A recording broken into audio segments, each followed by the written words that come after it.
Alors, bonjour à tous. Je commence par vous faire le petit rappel de ce qu'on avait fait en cinquième, en partie 1 qui concernait le corps humain et la santé.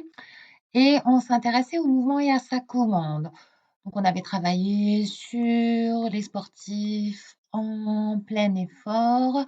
On avait vu des accidents, différents types d'accidents, fracture avec luxation, claquage, rupture de tendon d'Achille et entorse qui nous permettait de bien montrer que chacun des organes, donc les os, les muscles, les ligaments et les tendons interviennent dans la réalisation d'un mouvement.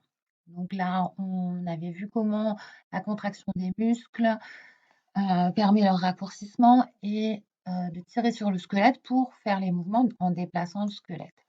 Donc ça, c'était ce qu'on avait vu en cinquième, avec des petits exercices. Je ne sais pas si vous vous rappelez. Et du coup, on arrive sur la partie qui nous intéresse ici et qu'on va reprendre en troisième. On va aller plus loin, qui concerne la commande du mouvement.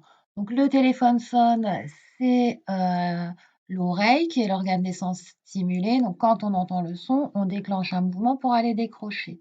Ici, l'organe des sens qui est stimulé, il s'agit de la vision puisque il faut voir le ballon pour déclencher le mouvement et shooter dans la balle. Dans ce cas-là, eh ben, c'est l'odeur de brûlé, donc c'est le nez qui est l'organe des sens stimulé pour déclencher le mouvement, se lever et puis éteindre le feu sur la casserole. Ici, ça, c'était un petit peu plus dur pour sentir la température. En fait, c'est la peau qui va être l'organe sensoriel qui permet de capter si c'est chaud ou froid et en particulier sur la main.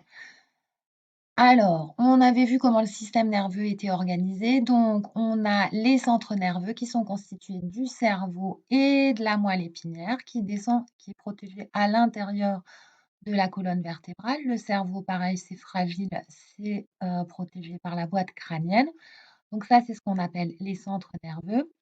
Et ensuite, branché sur la moelle épinière, on a tout un tas de nerfs. Et donc, une section, que ce soit au niveau de la moelle épinière ou au niveau du nerf, ça empêche la réalisation des mouvements.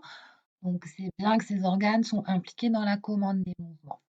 On avait terminé par ce schéma fonctionnel où on représente les organes simplement par des symboles. Donc là, on a l'œil, le nerf optique, le cerveau, la moelle épinière, le nerf moteur et le muscle. Donc le ballon qui arrive, l'information lumineuse est captée par l'œil, le message nerveux de nature électrique est envoyé au cerveau et le cerveau envoie un message qui chemine par la moelle épinière, le nerf moteur jusqu'au muscle. La réponse du muscle, c'est de se contracter et de réaliser le mouvement. Donc le bilan, c'était les muscles sont commandés par le cerveau, par les nerfs, les muscles sont commandés par le système nerveux composé de nerfs et de centres nerveux, les centres nerveux, cerveau et moelle épinière. Les informations de l'environnement sont perçues par des organes sensoriels et transmises par des nerfs jusqu'aux muscles. Le cerveau traite les messages et élabore un message nerveux de nature électrique qui est envoyé vers les muscles qui se contractent. Donc ça, c'est les rappels de cinquième. Alors, on avait vu également la dissection de la patte postérieure de la grenouille qui nous permettait de suivre le trajet du nerf moteur, donc qui vient se brancher ici à l'intérieur de la colonne vertébrale sur la moelle épinière.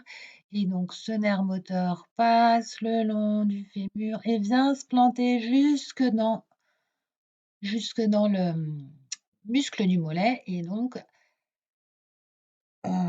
peut commander sa contraction. Donc, c'est le nerf sciatique qui, chez nous, passe dans le bas du dos et derrière au niveau de la fesse. Voilà, ici, on voit le nerf sciatique qui est sous la petite pince. Voilà.